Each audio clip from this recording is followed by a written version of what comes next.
Hello, this is Shashwat once again taking the logo as Social Science Made Easy. आप लोग infinity education को like subscribe and comment कर दीजिए जो भी आप मैं ताकि मैं जो भी फर्दर आगे वीडियोस आते हैं जोग्राफी से सोशल साइंस से रिलेटेड वो आपको जल्दी से जल्दी मिलते रहें। ठीक है, आज मैं क्लास 10 का चैप्टर उठाऊंगा जिसमें क्लास 10 चैप्टर थर्ड जो है हमारा थर्ड ये शायद से वो वाटर रिसोर्सेज के ऊपर है। Again water resources common topic है और कॉमन टॉपिक के होने के साथ साथ एक बहुत ही इंटरेस्टिंग टॉपिक भी है। अगर हम इस थोड़ा डीप में पढ़ते हैं तो मैं आपको थोड़ा सा डीप ले जाऊंगा, इस चैप्टर पे कनेक्ट करूंगा जैसे मेरी आदत है पूरी तरीके से चैप्टर्स को कनेक्ट करने की, और वाटर रिसोर्स को कैसे कंजर्व करते हैं, कैसे क्या होता है, ये सब मैं आपको बताऊंगा। इससे पहले थोड़ी सी ब्रीफिंग देता हूँ मैं हर चैप्टर की, जैसे मेरी हैबिट है कि मैं हर जगह ब्रीफिंग दे रहा हूँ, तो हर चैप्टर की वाटर रिसोर्सेज की मैं ब्रीफिंग करता हूँ। तो मैं सबसे पहले वाटर रिसोर्सेज कैसा है, कितने परसेंटेज ऑफ आइस है, कितने परसेंटेज ऑफ ग्लेशियर्स है, बहुत ही कॉमन थिंग है, ये एक न्यूमेरिकल थिंग है जो आपको लर्न करनी है। कितने परसेंट वाटर है, कितने परसेंट ग्लेशियर है, कहाँ से वाटर आता है, कहाँ से जाता है, ठीक है, मतलब आता जाता है, मतलब इन द सेंस आप कैसे सस्टेनेबली यूज़ करते हैं हम उसे, या फिर हम कैसे उसके सोर्स क्या क्या है, वो कैसे कैसे जाकर डिप्लीट हो रहा है वाटर। तो एक बहुत सा कॉमन सा चैप्टर है, वो हो सकता है कि मैं उसको एक वीडियो में रैप अप करूँ, अगर नहीं भी हो पा रहा है एक वीडियो में रैप अप तो आपको 2 वीडियो में छोटे छोटे वीडियोस में रैप करके आपको दे दूंगा। पर आपको थोड़ा इसको लर्न भी करना पड़ेगा, क्योंकि होता क्या है कि जो कॉमन चैप्टर रहता है या फिर जो कॉमन सी चीज़ रहती है वो हम छोड़ देते हैं कि हम कर लेंगे यार एग्जाम के एंड में, लेकिन वही बहुत ज़्यादा हमको एग्जाम में प्रॉब्लम दे देती है। तो हमको एक बार उस चैप्टर को अच्छे से रीड करना है, उसके कंसेप्ट समझना है। मैं बता दूंगा आपको क्या क्या आपको याद करना है उस चैप्टर में, क्या क्या नहीं याद करना है। वैसे तो कुछ याद करने का नहीं याद करने का तो है, मैं ऐसे कोई पॉइंट नहीं बताऊंगा कि कुछ याद करना नहीं है, तो फिर भी जो इम्पोर्टेंट पॉइंट्स रहते हैं जो हम लोग भूल जाते हैं कि ये पॉइंट्स हम क्या करें, मतलब इस पॉइंट्स को कैसे याद करें, कैसे नहीं याद करें। अब स्कैरसिटी वाला चैप्टर है तो क्या क्वेश्चन आएगा, जनरली स्टूडेंट्स की मेंटालिटी थी, क्या क्वेश्चन आएगा, वाटर को कैसे बचा सकते हैं, how is water scarcity is getting increase day by day, या फिर how water can be preserve conserve. तो ये सारे चीज़ें हैं इस चैप्टर में, पूरी तरीके से मैं आपको बताऊंगा पूरी वाटर स्कैरसिटी क्या होती है, फिर वाटर टेबल में हमने कैसे रिड्यूस हो चुका है, फिर वाटर प्रिवेंशन एक्ट भी आया था एक, हालांकि इतना डीप जाने का आपको ज़रूरी नहीं है। वाटर को हम कैसे कंजर्व कर सकते हैं, वाटर कैसे डिप्लीट हो रहा है हमारे हाउसेस में या फिर हमारे वर्ल्ड वाइड में, ठीक है, और वाटर के वेरियस सोर्सेज क्या हैं। ये बहुत ही कॉमन से चैप्टर्स हैं, ये बहुत ही कॉमन है, तो मैं आपको पूरी तरीके से बताऊंगा। इससे पहले थोड़ा सा बता देता हूँ मैं आपको चैप्टर 10 में मैंने क्या क्या डिस्कस करा। सबसे पहले चैप्टर रिसोर्सेज आपका डिस्कस करा था मैंने, रिसोर्सेज में आपको पूरा बताया था मैंने, टाइप्स ऑफ रिसोर्सेज वगैरह वगैरह बहुत सारे टॉपिक्स थे। रिसोर्सेज के बाद फिर forest and wild life resources. अब देखिए थोड़ा सा आप एक कॉमन चीज़ें देखेंगे, अगर एक पैटर्न बनता है, जैसे मैंने पहले ही वीडियो में आपको बताया था कि ज्योग्राफी एक बहुत ही सब्जेक्टिव चीज़ है, मतलब एक पैटर्न बनता है हर चीज़ का, ठीक है। जैसे आपने रिसोर्सेज पढ़ा, फिर resources forest and wild life resources पे आए। Forest and wild life resources क्या है, कैसे है, क्या फ्लोरा एंड फोना है, उसको हम कैसे कंजर्व कर सकते हैं, या फिर हम उसको कैसे आगे क्या स्टेप्स ले रही है गवर्नमेंट, हम क्या स्टेप ले सकते हैं, ये एक चीज़ हुई। फिर थर्ड पे आया वाटर रिसोर्सेज पे, तो वाटर के क्या क्या रिसोर्सेज आप उसको कैसे कंजर्व कर रहे हैं। तो आप समझ पा रहे हैं मैं क्या चेन बनाना चाह रहा हूँ, मतलब एक चैप्टर कैसे इंटरलिंक्ड है एक तीनों से।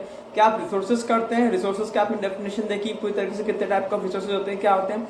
उसके बाद फिर आपने forest and wild life resources second chapter आया। अब थर्ड आपका आएगा वाटर एंड स्केर्सिटी, फिर वाटर रिसोर्सेज एक तरीके से अगर हम चैप्टर बोले कि ये चैप्टर आएगा आपका, ठीक है। तो आप एक लिंक कनेक्टिविटी देखिए कैसे कनेक्टिविटी होती है, ठीक। और एक बहुत ही कॉमन सा टॉपिक है water scarcity and water this, तो आप अपने आप ही कनेक्ट कर सकते हैं, मुझे इतना कुछ डीप में जाने की जरूरत नहीं है इस चैप्टर में कि आपको मैं पूरा डीप में बताऊँ कि वाटर स्कैरसिटी वाटर और उसके बाद क्या क्या पॉइंट्स आएंगे, क्योंकि एक कॉमन चैप्टर है। वाटर एक ऐसा टॉपिक है जो हम थर्ड या फोर्थ से पढ़ते हुए आ रहे हैं कि कितने परसेंट आइस है, कितने परसेंट ग्लेशियर है, या फिर कितने परसेंट रिवर में है, ड्रिंकिंग वाटर कितना परसेंट है। तो ये कॉमन से टॉपिक्स हैं जो आप लोग मतलब रीड भी करेंगे ना एक बार, तो आपको अपने आप समझ में आ जाएगा कि वाटर स्कैरसिटी आपकी किस चीज़ से हो रही है। अगर जो 0 लेवल पे भी एक स्टूडेंट रीड कर रहा है इस चैप्टर को, तो इस चैप्टर को अगर रीड कर रहा है तो उतना तो उसे पता ही है कि पानी कैसे बचाते हैं, या पानी की कहाँ से आता है, इसके सोर्सेज कहाँ है, कि वाटर किधर से आ रहा है, या रिवर के क्या सोर्सेज हैं, क्या है वो आपने पहले ही मतलब आप पढ़ते हुए आ रहे हैं, तो आपको इतना कोई डिफिकल्ट नहीं होगा। फिर भी थोड़ा सा ब्रीफिंग कर देता हूँ आपको इस चैप्टर में क्या क्या पढ़ाऊंगा मैं। तो वाटर स्कैरसिटी या फिर वाटर रिसोर्सेज में सबसे पहले मैं आपको पढ़ाऊंगा वाटर कितना परसेंटेज है, ये तो ये आपको शुरू से ही पता है कि मैं न्यूमेरिकली कुछ बताता नहीं हूँ आपको कि इतना परसेंट है, क्योंकि बाकी टीचर्स भी यही बताती हैं, तो फिर मेरा काम मतलब फिर दूसरे से अगर फिर मैं क्या डिफरेंट करूँगा। तो मैं आपको थोड़ा कंसेप्ट समझाऊंगा कि वाटर ग्लेशियर्स हैं तो ये पिघलते हैं वगैरह वगैरह, ठीक है। और वाटर स्कैरसिटी के बारे में बताऊंगा, वाटर टेबल के बारे में बताऊंगा, वाटर को आप कैसे कंजर्व कर सकते हैं, ठीक, वाटर को आप कैसे और रिन्यू कर सकते हैं, रिसाइकिल कर सकते हैं, और गवर्नमेंट क्या क्या मेजर्स ले रही है वाटर में, और हमें क्या क्या मेजर लेना चाहिए, ठीक है, जो हम डे टू डे लाइफ में मेजर ले सकते हैं। ये बहुत, मैं पहले बता रहा हूँ कि बहुत कॉमन सा टॉपिक है, बहुत ही कॉमन रहेगा आपको कि ये चैप्टर क्यों दे रखा है, लेकिन आजकल जो आज आप यूज़ कर रहे हैं तो आपको सस्टेनेबली कैसे यूज़ करना है ये आगे की जनरेशन को बताना बहुत ज़रूरी है। तो ये चैप्टर रखना एनसीईआरटी के लिए भी बहुत इंपॉर्टेंट था, ठीक है। आप इसे वेस्ट मत समझिए कि बिल्कुल इजी चैप्टर है कि हमको पता है कि कैसे वाटर सेव करना है, ज़्यादा पानी नहीं ढोलना है या ज़्यादा ऐसा नहीं करना है। तो ये मेंटालिटी एनसीईआरटी बना के रहती है कि स्टूडेंट्स को ये पता होना चाहिए कि जो हमारे पास रिसोर्सेज हैं वो हम कैसे उन सस्टेनेबली यूज़ करें और कैसे उनको अच्छी तरीके से अभी प्रेजेंट जनरेशन में अच्छे से यूज़ करें या फिर उन्हें वेस्ट ना होने दें, ठीक है। अब थोड़ा सा ज़्यादा आपका टाइम वेस्ट नहीं करूँगा, आगे बढ़ता हूँ मैं कि वाटर का क्या है। तो सबसे पहले मैं आपको एक एग्जांपल दूंगा कि यूएन जो है, अब आप यूएन यूनाइटेड नेशंस है, एक इंटरनेशनल ऑर्गेनाइजेशन है, जैसे मैंने आपको आईयूसीएन पढ़ाया था, ये सब चीज़ें पढ़ाई थी। तो एक यूएन है, यूनाइटेड नेशंस से इंटरनेशनल ऑर्गेनाइजेशन है पूरी, ये 1945 सेकेंड वर्ल्ड वॉर के बाद बनी थी ये इंटरनेशनल ऑर्गेनाइजेशन। तो इसने ये बोला है कि अगर हमें वाटर और 15 साल तक चलाना है, ठीक है, वाटर और 15 साल तक चलाना है तो हमें इसे सस्टेनेबली यूज़ करना पड़ेगा। कैसा यूज़ करना पड़ेगा सस्टेनेबली, कि हमें सिर्फ एक परिवार को या फिर एक इंसान को एक बाल्टी ही यूज़ करना है पानी, ठीक है। कितना? एक बाल्टी, मतलब आप समझ सकते हैं हम कितना कम पानी यूज़ करने को बोल रहा है यूएन। तो अब इस चैप्टर की थोड़ी बहुत आपका इंपॉर्टेंस समझ में आई कि मैं आपको किस चीज़ का इंपॉर्टेंस बता रहा हूँ कि वाटर स्कैरसिटी में कैसे इंपॉर्टेंस है। वो इस हिसाब से बता रहा है कि इंडिया के पास एम्पल अमाउंट ऑफ वाटर है, लेकिन उसे तो पूरे वर्ल्ड का सर्वे करा था, तो जहाँ पर जैसे अफ्रीकन कंट्री हुई या अरब कंट्रीज हुई, तो यहाँ पर इतना वाटर नहीं है। तो अगर हमें पूरे वर्ल्ड को वाटर चलाना है नेक्स्ट 10 to 15 ईयर्स या 20 ईयर्स सस्टेनेबली जैसा हम यूज़ कर रहे हैं, तो मैंने आपको बताया क्या क्राइटेरिया होना चाहिए, ठीक है। तो अब आप थोड़ा बहुत मतलब पढ़ सकते हैं कि आप थोड़ा सा और इंटरेस्ट आएगा कि हाँ वाटर है तो वाटर में क्या स्कैरसिटी होगी या क्या होगा, ठीक है। आगे चलता हूँ। सबसे पहले वाटर है, तो वाटर में सबसे पहले आपको पता है कि बहुत कम ड्रिंकिंग वाटर है, कितना परसेंट है ये आप बुक में देख लीजिएगा, ठीक है। मैं बिल्कुल भी न्यूमेरिकली नहीं बताऊंगा आपको। बहुत कम ड्रिंकिंग वाटर है, सबसे ज़्यादा ओशंस में है, देन ग्लेशियर्स में, रिवर्स, जो रिवर्स का वाटर आता है वो ग्लेशियर्स के ही आता है, फिर माउंटेन्स के थ्रू आता है, ओके। उसके बाद फिर आपका आता है सॉल्ट वाटर, जो ओशंस में है, आपको बिल्कुल भी मतलब पी नहीं सकते आप उस पानी को। या फिर बहुत सारे साइंटिस्ट ने आज तक ये भी करा है कि मतलब कैसे इसे पीने योग्य बनाया जाए, मतलब able to drink the water, but they were unsuccessful, क्योंकि उसमें इतनी ज़्यादा सैलिनिटी होती है कि आपको किडनी स्टोन्स या फिर जो स्टोन्स होते हैं ना आपकी किडनी में, वो होने की प्रॉबिलिटी बहुत ज़्यादा रहती है, ठीक है। तो वो अगर आप उसे प्यूरीफाई भी कर देंगे, कुछ भी कर देंगे, तो फिर भी आपको कुछ ना कुछ तो डिजीज जाएगा। That is called hard water. जो हार्ड वाटर रहता है वो बहुत ज़्यादा हार्ड है, ठीक। तो सबसे पहले आपको वाटर बता दूँ सोर्सेज कहाँ कहाँ से होता है। सबसे पहले वाटर के अगर अपन सोर्सेज देखते हैं तो रिवर्स रहते हैं, पॉन्ड्स रहते हैं, स्ट्रीम्स रहते हैं। बहुत से कॉमन से टॉपिक है, रिवर्स, पॉन्ड्स, स्ट्रीम्स, रेनफॉल और ग्लेशियर्स, ये सब क्या है, ये वाटर के सोर्सेज हैं अर्थ में। क्या आप इन सबसे पीने के पानी योग्य बना सकते हो, हालांकि कुछ कुछ को इनसे फिल्टर करना पड़ता है। तो आप सोच सकते हैं कि वाटर की कैसी स्केर्सिटी है पूरे अर्थ में और कहाँ पर वाटर का लेवल जा रहा है मिनिमम का, हमको क्या करने की ज़रूरत है, ठीक है। ये तो हो गई आपकी स्केर्सिटी वाली बात। अब मैं आपको बता दूँ कि और आपको चिंता करने की क्यों ज़रूरत है वाटर के ऊपर। तो हालांकि ये आपकी बुक में नहीं है एनसीईआरटी में, पर फिर भी थोड़े बहुत पॉइंट्स मैं आपको बताते जाऊँगा कि क्यों आपको चिंता करने की ज़रूरत है, कि इतना ज़्यादा स्केर्सिटी क्यों हो रही है। तो मैं आपको एक जोग्राफिकल वाली चीज़ बताता हूँ। आप लैटिट्यूड समझती हैं, ठीक है। तो आप अगर मैप में देखेंगे, आज इंडिया के मैप में आप सब देखिएगा कि एक ही लैटिट्यूड पर इंडिया में इतना अनइवन डिस्ट्रीब्यूशन ऑफ रेनफॉल है कि जहाँ जैसलमेर है ना एक लैटिट्यूड पर, वहीं पर मेघालय का मौसिनराम में चेरापूंजी। सोच लीजिए जैसलमेर में 20 सेंटीमीटर से भी कम रेनफॉल होता है, वहीं चेरापूंजी मौसिनराम में पता ही है आपको वेटिएस्ट लैंड है इंडिया की या वर्ल्ड की, मुझे याद नहीं आ रहा, पर वेटिएस्ट लैंड है।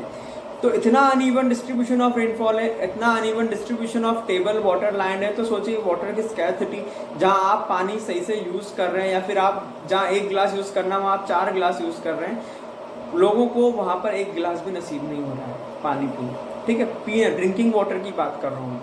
तो इतना स्कैर्सिटी ऑफ वाटर है, इतना इंपॉर्टेंस रखता है ये आपका चैप्टर। और मैं आपको बताता हूँ कि चेन्नई एंड तमिलनाडु में हालांकि बात यहाँ तक आ जाती है कि पूरा ड्रॉट पड़ जाता है, पूरा सूखा। महाराष्ट्र के विदर्भ वाले इलाके में भी पूरा सूखा पड़ जाता है, ठीक है, वाटर वहाँ पर है ही नहीं। राजस्थान में कोई सी भी लेक नहीं है, हालांकि वो एक लूनी रिवर है जो, लेकिन वो अंडरग्राउंड बहती है, ठीक है। वहाँ पर इंदिरा गांधी कैनाल लाया गया है सतलज नदी के उससे। थोड़ा बहुत ब्रीफ कर रहा हूँ आपको चैप्टर, ताकि थोड़ा सा आपको चैप्टर में इंटरेस्ट आए, नहीं तो फिर अगर पॉइंट टू पॉइंट अगर आपको बताने लग जाऊंगा मैं, तो फिर वही कि वाटर स्कैर्सिटी किस कारण से होती है, हमें और क्या प्रिजर्व करना चाहिए, क्या करना चाहिए, तो फिर आप बोलेंगे सर आपने वही बोर कर दिया, आप तो ये तो हम तो स्कूल में या फिर हमारे टीचर ही पढ़ा देते या फिर बुक में ही पढ़ लेते। थोड़ा सा आप चैप्टर ईजी है, आप एक बार भी अगर इसे रीड करेंगे ना तो आपको कोई डिफिकल्टी या फिर कोई इतने रॉकेट साइंस नहीं है कि आपको समझने में बहुत ज़्यादा मतलब प्रॉब्लम आए। बस आपको ये चीज़ करना है कि मैं आपको थोड़ा कंसेप्ट समझाते जा रहा हूँ, ठीक है। आप चैप्टर रीड करिए, पॉइंट टू पॉइंट आप रीड करिए, इजी चैप्टर है, कोई इतना टफ नहीं है, मैं बार बार बोल रहा हूँ, आप इसे इजीली लर्न कर सकते हैं, ओके। तो मैं चेन्नई की बात कर रहा था, वहाँ पर मैसिव ड्रॉट पड़ता है, मैसिव ड्रॉट पड़ता है। मैसिव सूखा मतलब वहाँ पर अगर आपने बोरिंग या होल भी कराया हो ना तो वो तक सूख जाता है आपका at 600 feet, okay, at 600 feet बोल रहा हूँ, नीचे ज़मीन के नीचे 600 फीट पर आपका भी वहाँ पर पानी नहीं मिलता है, ठीक है। तो आगे और अगर हम बढ़ते हैं तो ये इतनी ज़्यादा प्रॉब्लम क्यों आती है? ये इतनी ज़्यादा प्रॉब्लम इसलिए आती है क्योंकि uneven distribution of water, underground water है, uneven distribution of underground water table है। क्योंकि वाटर जहाँ पर चेन्नई में अगर हम देखें तमिलनाडु में, वहाँ पर पानी इतना कम है, तो उसी के पास वाले जो है मतलब जो एरिया है केरला है या फिर यहाँ पर इतनी ज़्यादा वाटर की प्रॉब्लम नहीं है एज़ कम्पेयर टू तमिलनाडु। तो ये चीज़ जो होती है, ये एक तो अनइवन डिस्ट्रीब्यूशन ऑफ रेनफॉल आपको पता होगा तमिलनाडु में जो हमारा सीजनल रेनफॉल होता है, मतलब जो रेनफॉल आप अक्टूबर जून जुलाई अगस्त में करते हैं ना, वहाँ पर तमिलनाडु में नहीं होता। तमिलनाडु में रेनफॉल होता है दिसंबर के टाइम में, जो हम बोलते हैं रिट्रीटिंग मानसून जो आता है इंडिया का, जो रिट्रीट होता है मानसून इंडिया का, वो तमिलनाडु सेशन में जाता है, तो वो दिसंबर में रेनफॉल होता है तमिलनाडु में। तो आप सोच सकते हैं उसके पास कोई ऐसी रिवर भी नहीं है, जैसे एमपी के पास नर्मदा रिवर, शिप्रा रिवर है या चंबल रिवर है, वहाँ पर इतनी कुछ ज़्यादा पेरेनियल रिवर्स भी नहीं है या फिर ऐसी रिवर्स भी नहीं कि वहाँ पर पूरी तरीके से आप वाटर कंजर्व कर सकें या फिर कुछ भी कर सकें। तो इसलिए आपके चैप्टर में भी होगा रूफ वाटर हार्वेस्टिंग या डैम्स, चेक डैम्स सब जो आप बिल्ड करते हैं, ठीक है। मैंने ब्रीफिंग में इसलिए नहीं बताया ताकि मैं आपको थोड़ा सा घुमा फिरा के ले जाऊँ और फिर बताऊँ कि डैम्स किस चीज़ के लिए आपके इसमें चेक डैम्स टॉपिक है आपके इसमें। रूफ वाटर बोल रहा हूँ, रेन वाटर हार्वेस्टिंग ये चेन्नई में बहुत ज़्यादा होती है रेन वाटर हार्वेस्टिंग, क्योंकि वहाँ पर पानी आता है तो रेन वाटर हार्वेस्टिंग होने लगती है, वाटर कंजर्व करके हमें रखना पड़ता है। तो यही कारण है कि आप ये चैप्टर पढ़ रहे हैं और ये चैप्टर में आपको स्कैर्सिटी वगैरह सब चीज़ें पढ़ना है, ठीक है। ये तो मैंने आपको इतना बताया। अब आगे के नेक्स्ट वीडियो में आपको पूरा प्रॉपर समझाऊंगा कि नेक्स्ट वाटर स्कैर्सिटी क्या होती है, स्कैर्सिटी में हम और कैसे आगे कर सकते हैं, गुड रेन वाटर हार्वेस्टिंग क्या होती है। हालांकि ये चीज़ आपको पता है कि रेन वाटर हार्वेस्टिंग क्या होती है वगैरह वगैरह, फिर भी मैं आपको एक बार समझाऊंगा। चेक डैम्स या डैम्स क्यों बिल्ड होते हैं, मल्टीपर्पज़ रिवर प्रोजेक्ट्स क्यों बिल्ड होते हैं हमारे यहाँ, या फिर इनका काम ही क्या है, इनके डिसएडवांटेजेस भी बताऊंगा, इनके एडवांटेजेस बताऊंगा आपको। हमारे फॉर्मर प्राइम मिनिस्टर ने बोला था check dams are the modern temples of India, या फिर डैम्स आर मॉडर्न टेम्पल्स। तो ऐसा क्यों बोला था ये भी मैं आपको पूरी तरीके से बताऊंगा, बुक में नहीं है आपकी, आप फिक्र मत करिए कि सर आप इतने भारी वर्ड बोल रहे हैं, तो आपको इतना याद करने की ज़रूरत नहीं है।